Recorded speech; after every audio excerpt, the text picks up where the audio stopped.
وَلْتَكُن مِّنكُمْ أُمَّةٌ يَدْعُونَ إِلَى الْخَيْرِ وَيَأْمُرُونَ بِالْمَعْرُوفِ وَيَنْهَوْنَ عَنِ الْمُنكَرِ وَأُولَئِكَ هُمُ الْمُفْلِحُونَ. إن الحمد لله نحمده ونستعينه ونستغفره ونعوذ بالله من شرور أنفسنا ومن سيئات أعمالنا. من يهده الله فلا مضل له ومن يضلل فلا هادي له. وأشهد أن لا إله إلا الله وأشهد أن محمدا عبده ورسوله. يا أيها الذين آمنوا اتقوا الله حق تقاته ولا تموتن إلا وأنتم مسلمون. يا أيها الناس اتقوا ربكم الذي خلقكم من نفس واحدة وخلق منها زوجها وبث منهما رجالا كثيرا ونساء واتقوا الله الذي تساءلون به والأرحام إن الله كان عليكم رقيبا. يا أيها الذين آمنوا اتقوا الله وقولوا قولا سديدا يصلح لكم أعمالكم ويغفر لكم ذنوبكم ومن يطع الله ورسوله فقد فاز فوزا عظيما. أما بعد فإن خير الحديث كتاب الله وخير الهدي هدي محمد صلى الله عليه وسلم وشر الأمور محدثاتها وكل محدثة بدعة وكل بدعة ضلالة وكل ضلالة في النار. أعوذ بالله من الشيطان الرجيم. بسم الله الرحمن الرحيم. شهر رمضان الذي أنزل فيه القرآن هدى للناس وبينات من الهدى والفرقان. وقال جل وعلا في مقام آخر: وإذا سألك عبادي عني فإني قريب أجيب دعوة الداعي إذا دعان فَلْيَسْتَجِيبُوا لِي وَلْيُؤْمِنُوا بِي لَعَلَّهُمْ يَرْشُدُونَ. رب اشرح لي صدري ويسر لي أمري واحلل عقدة من لساني يفقهوا قولي. سبحانك لا علم لنا إلا ما علمتنا إنك أنت العليم الحكيم. رب زدني علما. اللهم صل على محمد وعلى آل محمد كما صليت على إبراهيم وعلى آل إبراهيم إنك حميد مجيد. اللهم بارك على محمد وعلى آل محمد كما باركت على إبراهيم وعلى آل إبراهيم إنك حميد مجيد. معزز حاضرین گرامی، بزرگوں، نوجوانوں، عزیز بچوں اور اسلامی ماں اور بہنوں، ہم سبھی اللہ کے فضل و کرم سے رمضان کے مبارک مہینے سے گزر رہے ہیں اور آج اس کا چھٹا دن ہے، چھٹا روزہ ہے۔ اب تک رمضان کی کئی ایک مبارک ساعتیں، مبارک ایام ہم گزار چکے ہیں، اور امید ہے، اللہ کی ذات پر یہ یقین ہے کہ انشاءاللہ جو کچھ بھی ہم نے نیکیاں، اچھائیاں اور اعمال انجام دیے ہیں وہ اللہ کی بارگاہ میں مقبول بھی ہوں گے۔ حاضرین گرامی، آج کے اس خطبہ جمعہ میں اسی رمضان کے تعلق سے جو کچھ ہم کام کرتے ہیں اسی سے متعلق 4-5 چیزوں کے بارے میں کچھ اشارہ آپ کے دماغ میں ڈالنا ہے اور کچھ باتیں آپ کی خدمت میں پیش کرنا ہے۔ رمضان المبارک کا مہینہ، جیسا کہ ہم اور آپ جانتے ہیں کہ ہم مسلمان اس مہینے میں بہت ساری نیکیاں الحمدللہ اللہ کے فضل سے انجام دیتے ہیں۔ جو مسلمان یا جو لوگ رمضان سے پہلے نیکیاں نہیں کرتے تھے، نماز نہیں پڑھا کرتے تھے، اللہ کے فضل سے اور اس رمضان کی برکت سے وہ بھی الحمدللہ نمازوں میں دکھائی دیتے ہیں، بڑی خوشی کی بات۔ اور بھی دیگر ہم نیکیاں، دیگر اچھائیوں کے کام انجام دیتے رہتے ہیں، اعمال صالحہ کرتے رہتے ہیں، لیکن جو کچھ بڑے بڑے ہم کام کرتے ہیں ان بڑے کاموں سے متعلق ایک ایک دو باتیں آپ کی خدمت میں رکھنا ہے، تاکہ اگر اس تعلق سے ہمارے دماغ میں کوئی غلط فہمی ہو، کسی طرح کی کوئی غلط چیز ہمارے دماغ میں داخل ہو، تو اس چیز کو ہم ختم کر کے صحیح چیز کو اپنا سکیں اور صحیح چیز پر عمل کر سکیں۔ تو آج کے اس خطبہ جمعہ میں سب سے پہلے ہم دعا کی بات لیں گے اس لیے کہ رمضان المبارک کے مہینے میں یا رمضان سے دعا کا بڑا گہرا کنیکشن ہے۔ رمضان اور دعا کا آپس میں بہت گہرا تعلق۔ آپ قرآن مجید پڑھیں، اللہ نے جہاں روزے کا تذکرہ کیا ہے سورۃ البقرہ کی آیت نمبر 183 سے 184، 185 اور پھر اس کے بعد 187 میں 4 آیتوں میں اللہ نے روزوں کا تذکرہ کیا، اور بیچ کی جو آیت نمبر 186 ہے 186 ہے، اس کے اندر اللہ نے دعا کی بات بیان کی، یہ بتلانے کے لیے کہ روزے کا، رمضان کا دعا سے بہت ہی گہرا تعلق۔ اسی لیے اللہ نے روزوں کا تذکرہ شروع کیا، روزوں کے تذکرے پر اللہ اسٹاپ ہوا، اور اس کے بعد اللہ نے دعا کا تذکرہ کیا، اور دعا کا تذکرہ جب مکمل ہو گیا تو اللہ نے دعا کی اس ایک بات کو بیان کرنے کے فوراً بعد پھر سے روزے کا تذکرہ کیا اور روزوں کے بعض مسائل بیان کی۔ اللہ نے کہا وَإِذَا سَأَلَكَ عِبَادِي عَنِّي فَإِنِّي قَرِيبٌ، کہ جب آپ سے اے نبی پاک صلی اللہ علیہ وسلم میرے بندے میرے بارے میں مجھ سے آپ سے پوچھیں، سوال کریں، تو آپ کہہ دیں میں قریب ہوں۔ یعنی اللہ کی ذات اے بندو تم سے بہت قریب ہے۔ اجیب دعوت الداعی اذا دعان، اور اللہ کہتے ہیں میں پکارنے والوں کی پکار کو، دعا کرنے والوں کی دعا کو قبول کرتا ہوں، سنتا ہوں، ان کی بات کا جواب دیتا ہوں۔ تو انہیں چاہیے کہ یہ مجھے پکاریں، یہ مجھ سے سوال کریں، یہ مجھ سے دعائیں مانگیں اور مجھ پر ایمان رکھیں، لعلہم یرشدون، تاکہ انہیں اللہ کی طرف سے رشد مل جائے، ہدایت مل جائے اور صحیح رہنمائی میں یہ اپنی زندگی کو گزار سکے۔ میرے بھائی اور بزرگوں، دعا کے تعلق سے کئی مرتبہ باتیں آپ کے سامنے آ چکی ہیں، لیکن چونکہ رمضان کا یہ خصوصیت والا مہینہ چل رہا ہے، اس لیے دعا کے تعلق سے 2 باتیں میں آپ کی خدمت میں پیش کرتا ہوں۔ دعا کے تعلق سے ہمارے یہاں ایک بڑی غلط فہمی یہ ہے کہ ہمارے یہاں بہت سارے لوگ رمضان المبارک کے مہینے میں خاص طور سے صرف اور صرف افطاری کے وقت وہ دعائیں مانگتے ہیں۔ بہت سارے لوگ یہ کہتے ہیں کہ چلو بھائی افطار کا وقت ہو گیا، فٹافٹ دسترخوان پر بیٹھ جاؤ، دعائیں مانگو، قبولیت کا وقت۔ کہاں ہے یہ کس حدیث میں ہے؟ کس جگہ ہے یہ؟ کس نے آپ کو بتایا کہ صرف افطاری کے وقت آپ کی خصوصیت کے ساتھ دعا قبول ہوتی ہے؟ یہ بات درست نہیں ہے، یہ بات درست نہیں ہے، بلکہ اس سے بھی بڑا ایک راستہ میں آپ کو بتاؤں کہ جب تک آپ روزے سے ہیں، آپ صائم ہیں، روزے دار ہیں، صبح سے 5:15 بجے سے لے کر کے شام کے تقریباً 7 بجے تک، یہ تقریباً 14 گھنٹے کا جو وقت آپ روزے سے ہیں، اس پورے 14 گھنٹے کے دوران جب بھی آپ اللہ سے دعا کریں گے، روزے دار ہیں، تو آپ کی دعا انشاءاللہ اللہ کے ہاں قبول ہوگی۔ پیارے نبی صلی اللہ علیہ وسلم نے کیا فرمایا؟ 3 لوگوں کی دعائیں اللہ رد نہیں کرتا۔ ایک، باپ کی دعا اولاد کے لیے، آپ باپ ہیں، اپنی اولاد کے لیے دعائیں مانگا کریں۔ نمبر 2، مسافر، وہ سفر میں ہے، اللہ اس کی دعا کو ریجیکٹ نہیں کرتا۔ نمبر 3، روزے دار کی دعا اللہ رد نہیں کرتا۔ کب تک؟ حتی یفطرا، یہاں تک کہ وہ روزے دار افطار کر لے۔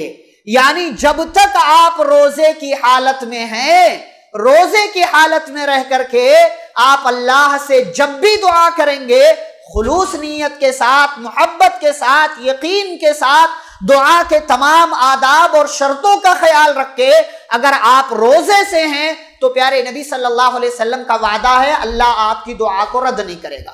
اور ہمارے ہاں لوگ کہتے ہیں افطاری کے وقت خصوصیت کے ساتھ دعا قبول ہوتی، نہیں، غلط بات۔ آپ جب تک روزے کی حالت میں ہیں، جب بھی دعا مانگیں گے اللہ آپ کی دعا کو قبول کرنے والا ہے۔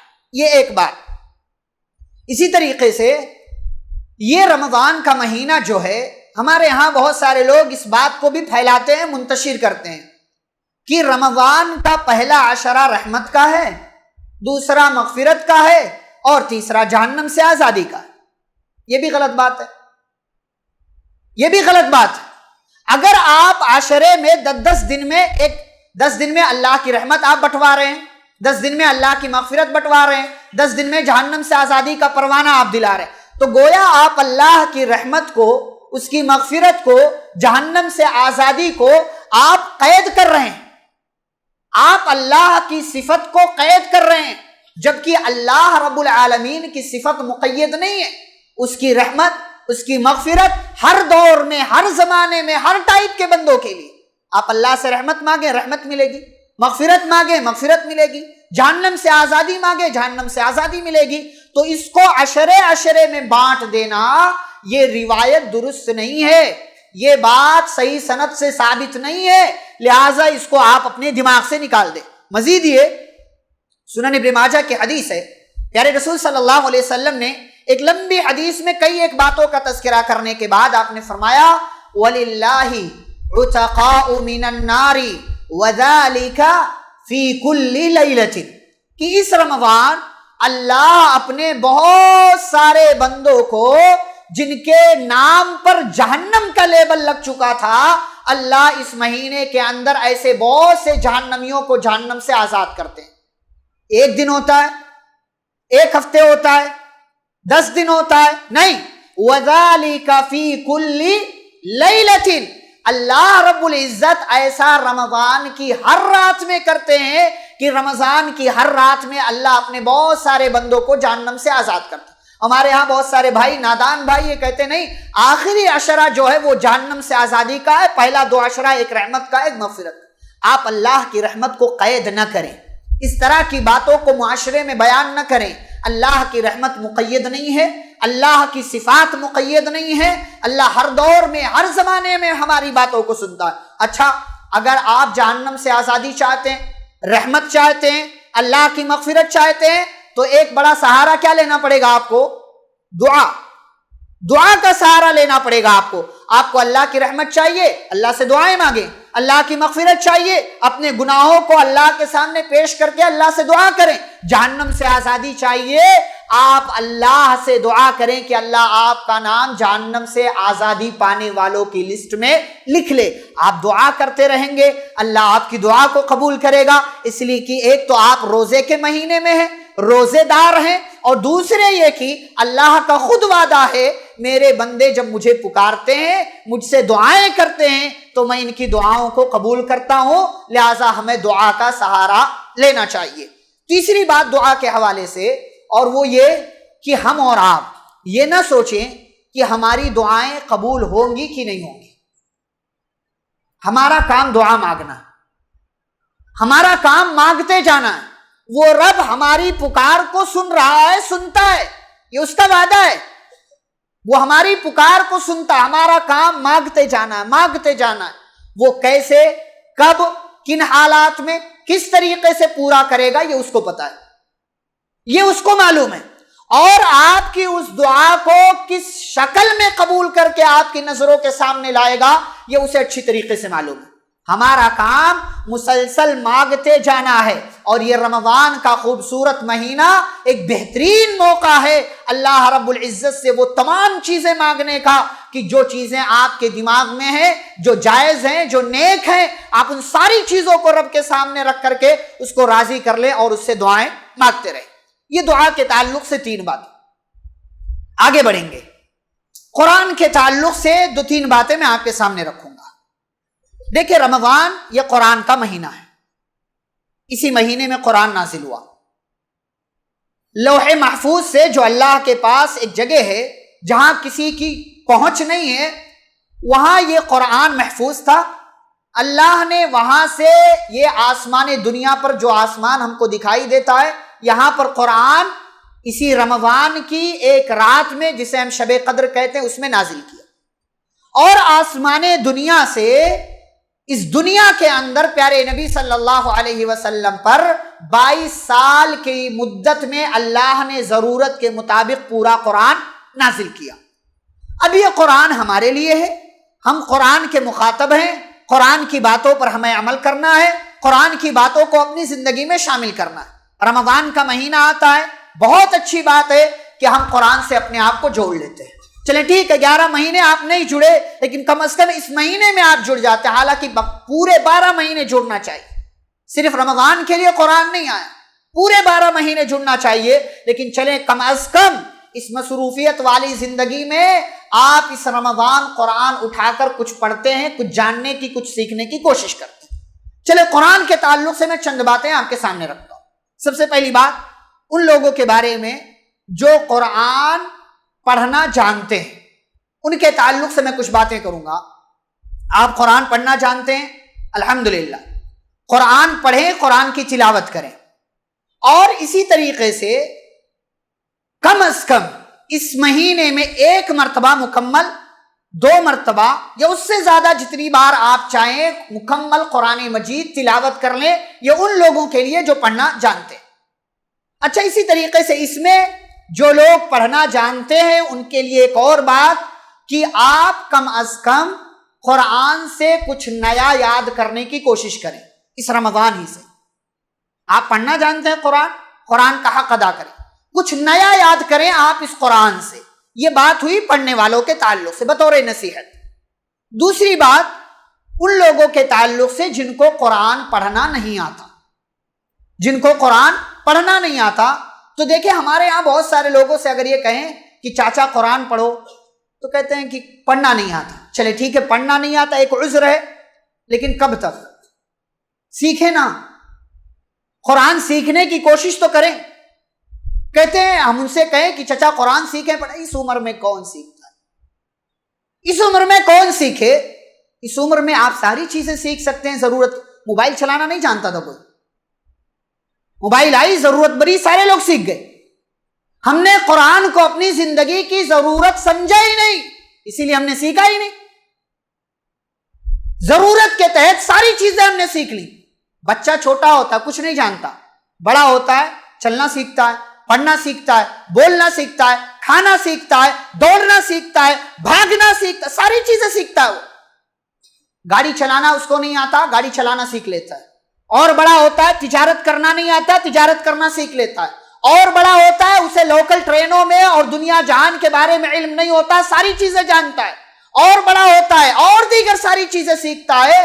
لیکن اگر ہمارا نوجوان یا ہمارے بڑے بزرگ اگر کچھ نہیں سیکھ پا رہے ہیں تو وہ قرآن پڑھنا ان کو نہیں آ رہا۔ کتنی بدنصیبی کی بات ہے کہ جو قرآن ہمارے لیے آیا، جس قرآن کے مخاطب ہم، جس قرآن کی باتوں پر عمل ہمیں کرنا ہے، جس قرآن کو برکت ہمارے لیے قرار دیا گیا ہے، جس قرآن میں شفا اور تمام قسم کی روحانی بیماریوں کا علاج موجود ہے، اس قرآن سے ہم اپنے آپ کو اتنا دور رکھتے ہیں کہ اس قرآن کو ہم سیکھنے کی بھی کوشش نہیں کرتے۔ چلیں ٹھیک ہے، آپ کا یہ عذر بھی مان لیا کہ یہ سیکھنے کی عمر نہیں ہے، حالانکہ سیکھنے کی کوئی عمر نہیں ہوتی۔ صحابہ 50-60 سال کی عمر میں اسلام لائے، انہوں نے قرآن سیکھا، پڑھنا سیکھا، جانا، سمجھا، غور و فکر کیا، اور بہت سارے لوگ اس عمر میں بھی قرآن کے حافظ ہو گئے۔ شوق ہونا چاہیے، محنت ہونی چاہیے۔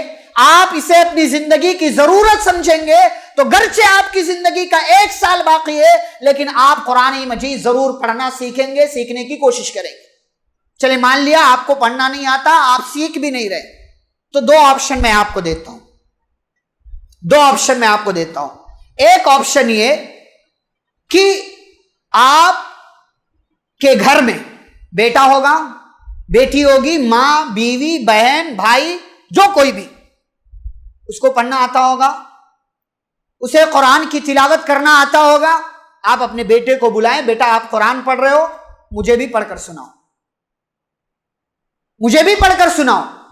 قرآن سنیں آپ جب تک آپ سیکھ نہیں رہے، پہلے تو سیکھیں، لیکن جب تک آپ نہیں سیکھ پا رہے ہیں تب تک آپ قرآن مجید سنیں۔ اور اس دور میں سورسز، وسائل بہت سارے، یوٹیوب ہے، آڈیوز ہیں، ویڈیوز ہیں، ایک سے ایک اچھی آواز میں آپ قرآن مجید سن سکتے ہیں، جان سکتے ہیں، اس کی تلاوت کو سماعت کر سکتے ہیں۔ بیٹے کو بلا لے، بیٹی کو بلا لے، کسی ایک کو بلا لے، آپ ان سے کہیں محبت کے ساتھ کہ مجھے بھی قرآن پڑھ کر سناؤ۔ پیارے نبی صلی اللہ علیہ وسلم کا معمول دیکھیں، رمضان آتا تھا، آپ قرآن کی تلاوت تو کرتے تھے، لیکن ساتھ ہی ساتھ آپ جبریل امین علیہ الصلاۃ والسلام کو جتنا قرآن نازل ہو چکا ہوتا تھا اتنا پورا دور کرایا کرتے، سناتے تھے پورا جبریل امین علیہ الصلاۃ والسلام۔ جبریل امین سنتے تھے، پیارے نبی صلی اللہ علیہ وسلم سناتے تھے۔ اور عام حالات میں دیکھیں، نبی پاک صلی اللہ علیہ وسلم قرآن کے سب سے اچھے قاری، سب سے بہترین خوبصورت آواز میں پڑھنے والے، لیکن کبھی کبھی آپ کا من کرتا تھا، آپ کہتے تھے ابی بن کعب قرآن سناؤ، عبداللہ بن مسعود قرآن سناؤ، آپ صحابہ سے قرآن سنا کرتے تھے۔ آج ہمارے گھروں میں یہ چیز ختم ہوتی جا رہی ہے۔ پہلے تو ہمارے ہاں تلاوت نہیں ہوتی، اور تلاوت ہو تو سننے سنانے کا معمول نہیں ہے، پڑھ لیا کسی نے پڑھ لیا، نہ کسی سے سنا گیا نہ کسی سے سنایا گیا۔ اس چیز کو ہمیں اپنے گھروں میں داخل کرنے کی ضرورت ہے۔ تو وہ حضرات جو قرآن پڑھنا نہیں جانتے ہیں، ان کے پاس یہ آپشن ہے کہ آپ کے پاس یہ کہ آپ پہلے تو قرآن سیکھیں، اور دوسرے یہ کہ آپ جب تک نہیں سیکھ پا رہے ہیں تب تک گھر کے کسی فرد سے یا سوشل میڈیا کے پلیٹ فارم سے آپ قرآن مجید کو سنا کریں، ترتیب کے ساتھ سنا کریں۔ سورہ فاتحہ، سورہ بقرہ، سورہ آل عمران، اس ترتیب سے چلے جائیں گے تو انشاءاللہ اس رمضان مکمل قرآن مجید آپ سن سکتے ہیں، اور سننے کا بھرپور ثواب انشاءاللہ آپ کو ملے گا۔ تیسری بات قرآن کے حوالے سے، اور وہ یہ کہ شاید اس سے پہلے بھی یہ بات میں نے آپ کے سامنے رکھی ہو، لیکن پھر سے رکھتا ہوں یاد دہانی کے طور پر، کہ ہمارے ہاں دیکھیں عمر ہو جاتی ہے ان لوگوں کی جو قرآن پڑھنا جانتے ہیں۔ 10 سال کی عمر تھی، 10-15 سورہ یاد تھی، اب 50-60 سال کی عمر ہو گئی، اب بھی وہیں اٹکے ہوئے ہیں، وہی 10-15 سورہ، وہی علم ترا سے لے کر کے من الجنتی والناس تک۔ عمر بڑھ گئی 40 سال، لیکن سورہ میں اضافہ نہیں ہوا، ایک آیت کا بھی اضافہ نہیں ہوا۔ کتنی بدنصیبی کی بات ہے، کتنے افسوس کی بات ہے کہ 40 سال کی زندگی بڑھ گئی۔ پہلے ایک پیسے کے مالک نہیں تھے، ابا اماں سے مانگتے تھے ہاتھ پھیلا پھیلا کر، رو رو کر، ضد کر کے، اور آج کروڑوں کے مالک بن بیٹھے ہیں۔ آج اپنا گھر ہے، اپنی گاڑی ہے، اپنی طاقت پر چلتے ہیں، یہاں وہاں جاتے ہیں، ساری چیزیں، لیکن اگر کسی چیز میں اضافہ نہیں ہوا ہے تو وہ قرآن کی صورتوں کو یاد کرنے کے حساب سے ہمارے دماغ میں کوئی اضافہ نہیں ہوا۔ بڑی بدنصیبی کی بات ہے یہ۔ اس رمضان ارادہ کریں، آپ تصور کریں، میں ایک مثال دوں آپ کو، کہ اگر 40 سال کی زندگی آپ نے گزار لی، 10 سال کی عمر تک چلو بچپن کی زندگی، آپ کو 10 سورتیں یاد، 30 سال مزید آپ نے گزارا ہے۔ اگر ان 30 سالوں میں صرف رمضان کا حساب کر لیں، اگر آپ صرف رمضان 10 آیتیں یاد کریں تو 30 سال میں قرآن مجید کی 300 آیتیں آپ کو یاد ہو جائیں گی۔ 300 آیتیں آپ کو چلیں 10 نہ یاد کریں، 30 دن میں صرف 5 یاد کریں، 30 سال میں آپ کو 150 آیتیں قرآن کی یاد ہوں گی۔ لیکن نہیں مولوی صاحب، دماغ نہیں لگتا، وقت نہیں ہے، یہ نہیں ہے، وہ دنیا جہان کی چیزیں سیکھ رہے ہیں، یاد کر رہے، گانا ایک بار سنے گا یاد ہو جائے گا، ہمارا نوجوان رٹا مار مار کر چوراہوں پر راستوں پر چلے گا۔ اسے یاد نہیں ہوگا تو قرآن یاد نہیں ہوگا، اسے یاد نہیں ہوگا تو دعائیں یاد نہیں ہوں گی، اسے یاد نہیں ہوگی کوئی چیز تو پیارے نبی صلی اللہ علیہ وسلم کے فرامین یاد نہیں ہوں۔ بڑی بدنصیبی کی بات ہے کہ ہم اور آپ قرآن کے تعلق سے اتنے غافل ہو چکے ہیں کہ صرف رمضان میں ہم کچھ نیا یاد کرنے کی کوشش نہیں کرتے۔ بڑی محبت کے ساتھ آپ کو ایک میں پیغام دے رہا ہوں، روٹین میں شامل کریں۔ ابھی 25 دن کی زندگی، اس رمضان کی زندگی باقی ہے۔ اگر آپ کی زندگی میں رمضان ہے تو 25 دن میں آپ ایک معمول بنا لیں، ایک روٹین بنا لیں، 5 آیتیں، صرف 5 آیتیں اللہ کی خاطر۔ اس سے آپ کی نماز میں برکت آئے گی، اس سے آپ کی زندگی میں برکت آئے گی، اس سے آپ کی روحانی بیماریوں کا علاج ہوگا، اس سے آپ کی نمازیں لمبی ہوں گی۔ صرف 5 آیتیں آپ مزید اور کوئی مشکل آیتیں نہیں، وہ آیتیں جو بار بار آپ امام سے سنتے ہیں، سبح اسم ربک الاعلی، هل اتاک حدیث الغاشیہ۔ آج جمعہ ہے، فجر کی نماز میں آپ نے سورہ سجدہ سنا ہوگا، آپ نے سورہ دیر سنا ہوگا، سورہ رحمان سے بڑی محبت ہوتی ہے، سورہ یاسین سے محبت، بار بار سنتے رہے، یہ سب یاد کریں۔ سورہ بقرہ کی آخری 2 آیتیں یاد کریں، جو مشہور آیتیں ہیں جن کو آپ بار بار سنتے ہیں۔ اس رمضان آپ وہ ساری آیتیں، ان میں سے کم از کم 5 آیتیں یاد کرنے کا معمول بنا لیں، اور ایسا آئندہ ہر سال کریں۔ اگر 10 سال آپ کی ابھی زندگی باقی ہے، 10 رمضان ملے گا، صرف رمضان کا موٹا موٹا حساب کر لیں تو 50 آیتیں آپ کو 10 سال میں یاد ہو جائیں گی۔ یہ ترتیب بنائیں اپنی زندگی میں، یہ تبدیلی لائیں اپنی زندگی میں۔ ہمارے پاس ساری چیزوں کے لیے وقت ہے، لیکن صرف قرآن مجید یاد کرنے کے لیے، پڑھنے پڑھانے سننے سنانے کے لیے وقت نہیں ہے۔ یہ قرآن مجید کے تعلق سے چند باتیں تھی جو میں نے آپ کے سامنے رکھی۔ مزید آگے بڑھیں۔ ایک اور چیز جو ہمارے پاس مال ہے اس مال کا بھی خیال رکھیں، ہم اس مال کا بھی خیال رکھیں۔ مال کے حوالے سے دو بات، پہلی بات ایک تو زکوٰۃ ہے، وہ جانتے ہیں آپ، اس پر انشاءاللہ خطبے آپ کے ہاں ہوں گے، اور اسی طریقے سے زکوٰۃ کا جو مال جو آپ کے پاس موجود ہے، مال ٹوٹل مال آپ کے پاس جتنا بھی ہے، چاہے آپ کے مال میں زکوٰۃ فرض ہو رہی ہے یا نہیں ہو رہی ہے، اپنے مال میں کبھی بھی کنجوسی اور بخیلی نہ کیا کریں، کیونکہ یہ مال آپ کا نہیں، یہ مال رب کا ہے۔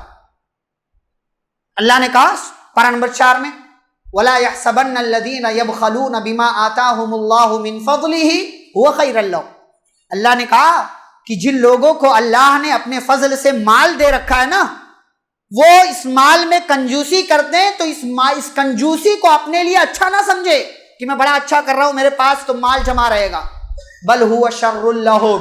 اللہ نے کہا یہ اپنے لیے برا کر رہے ہیں، یہ اپنے لیے برا کر رہے ہیں۔ سَيُطَوَّقُونَ مَا بَخِلُوا بِهِ يَوْمَ الْقِيَامَةِ، یہ جس مال میں کنجوسی کر رہے ہیں وہی سارا مال بخیلی والا قیامت کے دن ان کے گلے کا طوق بن جائے گا، ان کے گلے میں ڈال دیا جائے گا۔ اور بات جہاں تک مال کی ہے، وَلِلَّهِ مِيرَاثُ السَّمَاوَاتِ وَالْأَرْضِ، ساری آسمان و زمین کی میراث وراثت سب اللہ اس کا مالک ہے، اور اللہ جو کچھ ہم کرتے ہیں ساری چیزوں کو جاننے والا ہے۔ پہلی بات، مال اللہ نے دیا ہے، بخیلی نہ کریں، اس میں غریبوں کا مسکینوں کا حق ہے، اس حق کو آپ ادا کریں۔ دوسری بات، ہمارے یہاں بہت سارے لوگ یہ سمجھتے ہیں نا کہ دیکھیں مال کما رہا ہوں، میری اولاد کھائے گی پیے گی اولاد کے لیے، ٹھیک ہے بڑی اچھی بات ہے، اولاد کے لیے فکر کریں کہ اولاد کسی کے سامنے بعد میں ہاتھ نہ پھیلائے، لیکن وہی اولاد آپ کے مال پر عائش کرے گی اور آپ کے لیے ذرہ برابر صدقہ اور خیرات نہیں کرنے والی۔ پیارے نبی صلی اللہ علیہ وسلم نے حدیث کے اندر بیان کیا، اسی لیے زندگی میں جب تک آپ زندہ ہیں اپنے مال کا، جس کے آپ مالک ہیں، اس کا ایسا استعمال کریں کہ آپ کے مرنے کے بعد بھی وہ آپ کے لیے فائدہ مند بنا رہے۔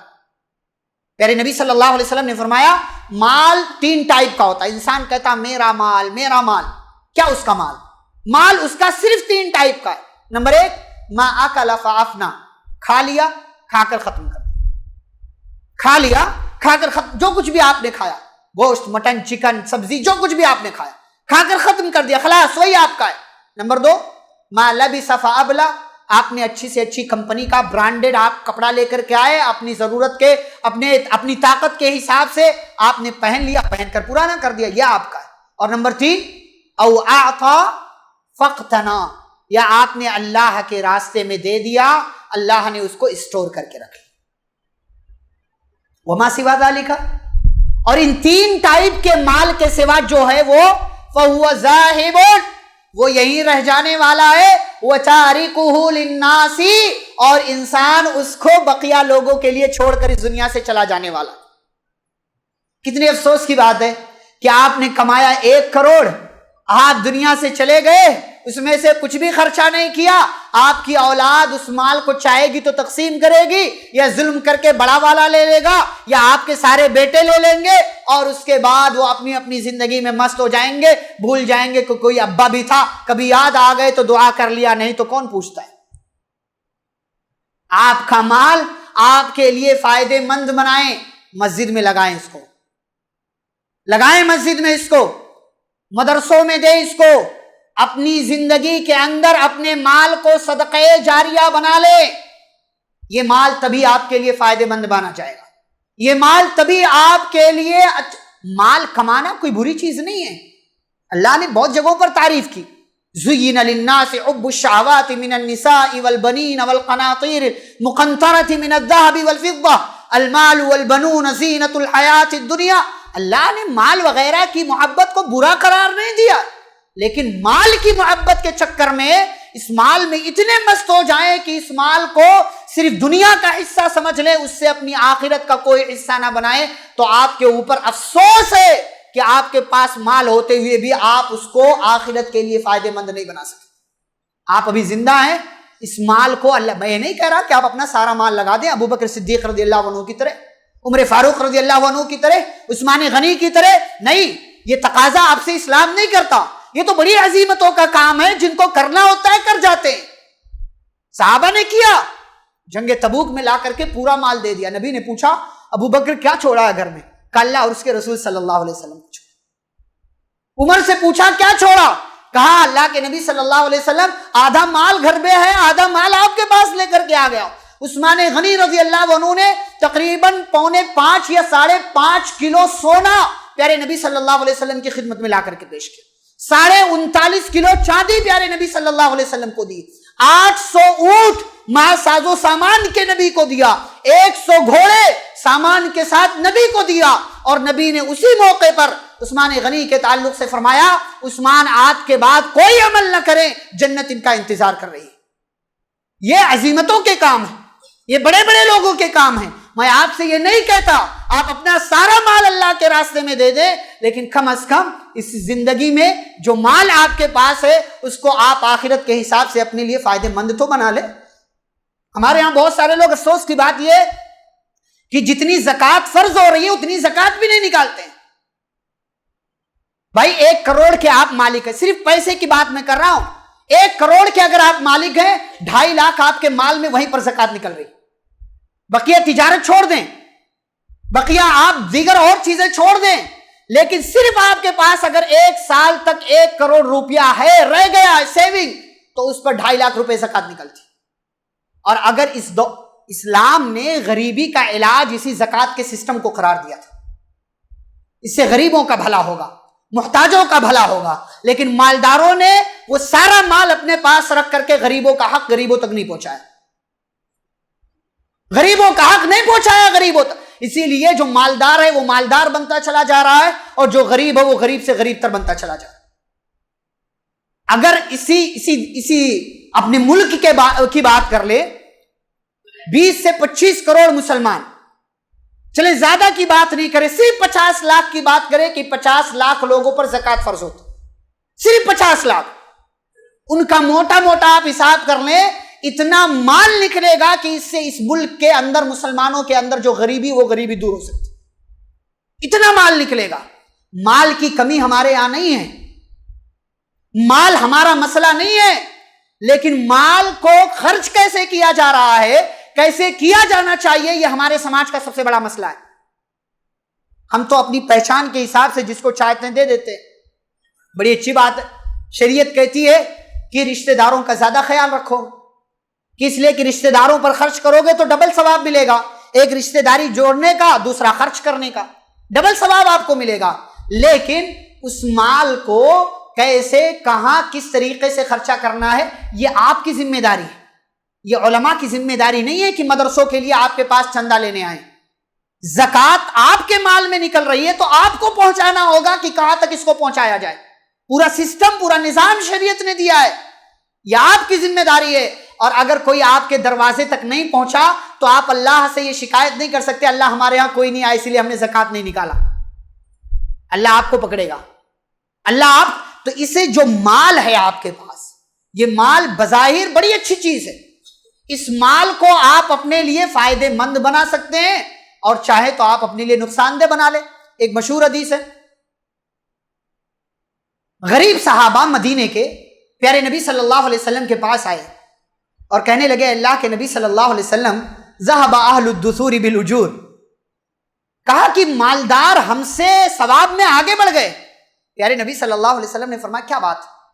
کہا اللہ کے نبی ہم بھی نماز پڑھتے ہیں, وہ بھی نماز پڑھتے ہیں, ہم بھی روزہ رکھتے ہیں, وہ بھی روزہ رکھتے ہیں, لیکن ان کے پاس مال ہے وہ صدقہ کرتے ہیں, ہمارے پاس مال نہیں اس لیے ہم صدقہ نہیں کر سکتے. تو صدقہ کرنے کے معاملے میں وہ ہم سے آگے بڑھ گئے. تو نبی صلی اللہ علیہ وسلم نے کیا فرمایا کہ 33 مرتبہ سبحان اللہ, 33 مرتبہ الحمدللہ اور 34 مرتبہ اللہ اکبر کہہ لو, تمہارا ثواب ان کے ثواب تک پہنچ جائے گا. گئے, اس فارمولے پر, اس نسخے پر, اس وظیفے پر عمل کیا. تھوڑے دن کے بعد ان مالداروں کو بھی پتا چل گیا, ان لوگوں نے بھی پڑھنا شروع کر دیا. پھر سے نبی کے پاس آئے, نبی صلی اللہ علیہ وسلم, پھر سے وہ لوگ نیکی میں آگے بڑھ گئے. کہا کیا ہوا؟ کہا کہ وہ لوگوں کو بھی پتا چل گیا, ان لوگوں نے بھی اس نسخے پر عمل کرنا شروع کر دیا. تب کیا کہا پیارے نبی صلی اللہ علیہ وسلم نے, ذالک فضل اللہ یؤتیہ من یشاء, یہ اللہ کا فضل ہے جس کو چاہتا عطا کرتا ہے, یہ اللہ کی تقسیم ہے, جو اللہ کی تقسیم ہے اس پر راضی رہو. پتہ کیا چلا, ہمارا کام کیا ہے, ہم غریب ہیں, تو اللہ سے فضل مانگیں، مالدار ہیں تو اللہ سے فضل مانگیں۔ اللہ نے کیا کہا؟ اگر مطلب اللہ کو کیا ضرورت تھی کسی کو غریب بنانے کی، کسی کو امیر بنانے کی؟ سورہ شورا میں اللہ نے جواب دیا اس سوال کا، کوئی امیر کوئی غریب کیوں؟ فرمایا وَلَوْ بَسَطَ اللَّهُ الرِّزْقَ لِعِبَادِهِ لَبَغَوْا فِي الْأَرْضِ، کہ اگر اللہ اپنے تمام بندوں میں روزی کو برابر تقسیم کر دیتا، بھائی میری جتنی ضرورت ہے مجھے دے دیتا، آپ کی جتنی ضرورت ہے آپ کو دے، اس کے خزانے میں کمی نہیں ہے، جو جتنا مانگتا اللہ اس کو اتنا دے دیتا، تو کیا ہوتا؟ لَبَغَوْا فِي الْأَرْضِ، اس زمین میں فساد پیدا ہوتا۔ کیوں؟ کوئی کسی کا کام ہی نہیں کرتا۔ بھائی مجھے آپ کی ضرورت ہے، آپ کو کسی موقع پر میری ضرورت ہوگی، لیکن جب میری ضرورت اللہ نے پوری کر رکھی تو کیا ضرورت ہے میں آپ کو پوچھوں گا؟ تو پھر آپ کے علاقے کے جو بہت سارے ایسے کام ہیں جو خود آپ نہیں کر سکتے، کون کرتا؟ وہ کون کرتا؟ پھر آپ کسی کو بولتے وہ نہیں کرتا تو لڑائیاں ہوتی، جھگڑے ہوتے، گالیاں ہوتی، زمین فتنہ اور فساد سے بھر جاتا۔ یہ تو ایک آسان سا جواب اللہ نے دیا۔ مزید آگے بڑھیں تو اسی کا ایک جواب یہ ہے، اللہ نے کسی کو غریب اس لیے بنایا تاکہ غریب کو ہم غریب بنا کر دیکھیں کہ یہ ہمارے فیصلے پر صبر کرتا ہے کہ نہیں کرتا، اور مالدار کو ہم نے مال اس لیے دیا تاکہ ہم دیکھیں کہ یہ مال پانے کے بعد اس پر شکر ادا کرتا ہے کہ نہیں کرتا ہے، اور ہمارے غریب بندوں کا خیال رکھتا ہے کہ نہیں رکھتا ہے۔ تو آپ کے پاس مال ہے نا، تو یہ آپ کے بڑا ہونے کی دلیل نہیں ہے، آپ کے عظیم ہونے کی دلیل نہیں ہے۔ آپ کے پاس مال ہے، آپ عظیم کب ہوں گے؟ جب اس مال کو آپ اللہ کے راستے میں خرچ کریں گے، اللہ کے بندوں کا خیال رکھیں گے، تب آپ عظیم بنیں گے۔ تب اسی لیے کیا کہا؟ مدینہ کے غریبوں نے حوالہ دیا کہ مالدار ہم سے آگے ہو گئے۔ کس حساب سے؟ مال کے حساب سے نہیں، بلکہ مال کا صدقہ کرنے کے حساب سے۔ مال کا ہونا یہ آپ کے بڑا ہونے کی دلیل نہیں ہے، مال کا خرچ کرنا اور صحیح راستے پر خرچ کرنا یہ آپ کے بڑا ہونے کی دلیل۔ اور پیارے نبی صلی اللہ علیہ وسلم کی حدیث، ما نقصت صدقۃ من مال، صدقہ کرنے سے مال کم نہیں ہوتا۔ صدقہ کرنے سے بظاہر لگتا ہے نا 500 دیا تو 500 جیب سے کم ہوا، اور شیطان سب سے پہلے یہی دماغ میں ڈالتا ہے، الشیطان یعدکم الفقر ویأمرکم بالفحشاء۔ شیطان کہتا ہے 500 تمہاری جیب سے 500 کم ہو جائے گا، کیا کر رہے ہو؟ 100 روپیہ دو، 400 بچے گا تمہاری جیب میں۔ لیکن وہ 500 کے بدلے جو 5000 50,000 اور 5 لاکھ جو مل رہا ہے اللہ کے ہاں، وہ واللہ یضاعف لمن یشاء۔ اللہ اچھا ہمیں تو ظاہری چیز دیکھنا ہے نا کہ ظاہراً ہمارا مال بڑھنا چاہیے، 500 کا 5000 تو ہو، کم سے کم دکھائی تو دے۔ ہم برکت کا مطلب کیا سمجھتے ہیں؟ بڑھنا چاہیے، اس کو ہم برکت کا مطلب سمجھتے ہیں۔ برکت کا مطلب یہ نہیں ہے، برکت کا مطلب یہ ہے کہ کبھی اضافہ بھی ہو جائے، اور کبھی جو آپ کے پاس ہے وہی آپ کے لیے کافی ہو جائے۔ اور کبھی کبھی کیا ہوتا ہے، اللہ اس 500 دینے کی وجہ سے جو آپ کے پاس 50,000 باقی ہے نا، اس کی حفاظت کرتا ہے، پروٹیکشن کرتا ہے اس کی، ورنہ اللہ چاہے تو برباد کر دے آپ کا مال۔ لیکن چونکہ آپ نے 500 دیا تھا مسجد میں بڑی محبت کے ساتھ، اللہ تیری خاطر۔ اور اچھا پتا ہے یہ 500 جو آپ نے دیا نا بڑی محبت میں، کبھی زندگی میں کوئی مشکل آ جائے نا، اس نیک عمل کا واسطہ دے کر رب سے سوال کرنے لا، اللہ فلاں موقع سے میں نے تیری مسجد کے لیے 500 روپیہ بڑے اخلاص کے ساتھ لگایا تھا، اللہ اس کے بدلے میری اس پریشانی کو دور کر دے۔ اپنے نیک عمل کا واسطہ کیسے؟ اس مال کو فائدہ مند بنا کر کے، اس مال کو اپنے لیے بہترین بنا کر کے، اس مال کو اپنے لیے اچھا بنا کر کے۔ اور آپ کے پاس اتنی شاندار اتنی خوبصورت مسجد، الحمدللہ بہت ساری ضروریات ہوتی ہیں، اس کے بہت ساری چیزیں ہیں، اس کے مینٹیننس کے لیے اس کے بہت سارے خرچے ہوتے ہیں، اتنا خوبصورت موقع ہوتا ہے آپ کے پاس، اور پھر رمضان کا مہینہ چل رہا ہے، آپ کے پاس جتنی استطاعت ہے جتنی طاقت ہے اس کے حساب سے آپ مسجد کا خیال رکھیں۔ مسجد آپ سے کچھ نہیں مانگتی، بس آپ مسجد کی حفاظت کریں، مسجد کو آباد کریں، اور اس کے اندر جو ضروریات ہیں اس کے حساب سے آپ اپنے آپ کو ہمیشہ تیار رکھیں۔ پہلے بھی الحمدللہ آپ کرتے رہیں، آئندہ بھی انشاءاللہ کریں گے۔ یہ بطور نصیحت یہ باتیں ہیں کہ کس طریقے سے آپ اپنے مال کو اپنے لیے فائدہ مند بنا سکتے ہیں، اپنے لیے بہترین بنا سکتے ہیں۔ یہ مال آپ کے لیے وبال بھی بن سکتا ہے، آپ کے لیے سفارشی بھی بن سکتا ہے۔ یہ مال آخرت میں آپ کو کس حساب سے آپ کو چاہیے بدلے میں یہ آپ کے اوپر ہے، آپ جیسے چاہیں اس کو اپنے لیے بنا لیں۔ اچھا بنانا چاہیں اچھا، ورنہ برا بنانا چاہیں تو نہ زکوٰۃ دیں، نہ صدقہ دیں، نہ غریبوں کو دیں، بخیلی کرتے رہیں، لیکن آخرت میں وہی ہوگا، یہ مال آپ کا آپ ہی کے پاس گنجے صاحب کی شکل میں آئے گا، آپ کے گلے کا طوق بنے گا، انا مالو کا انا کنزو کا، میں تیرا مال ہوں، میں تیرا خزانہ ہوں جس کو تو دنیا میں جمع کرتا تھا۔ یہ چند باتیں تھیں جو آج کے اس خطبہ جمعہ کے حوالے سے دعا، قرآن اور مال کے حوالے سے میں نے آپ کے سامنے رکھی، اس لیے کہ رمضان میں بطور خاص الحمدللہ ان تینوں چیزوں سے ہم اور آپ اپنے آپ کو جوڑتے ہیں، دعائیں بھی الحمدللہ کرتے ہیں، عام دنوں کے مقابلے میں زیادہ کرتے ہیں، قرآن سے بھی جڑ جاتے ہیں، عام دنوں کے مقابلے میں زیادہ ہی الحمدللہ پڑھتے ہیں، اور مال بھی اس مہینے میں ہم خرچ کرتے ہیں، جو صاحب زکوٰۃ نہیں وہ بھی خرچ کرتے ہیں، اور جو زکوٰۃ والے ہیں وہ بھی خرچ کرتے ہیں۔ بس یاد دہانی کے طور پر، نصیحت کے طور پر، اور اگر کسی چیز کے تعلق سے کوئی غلط فہمی ہے یا غلط بات آپ کے علم میں ہے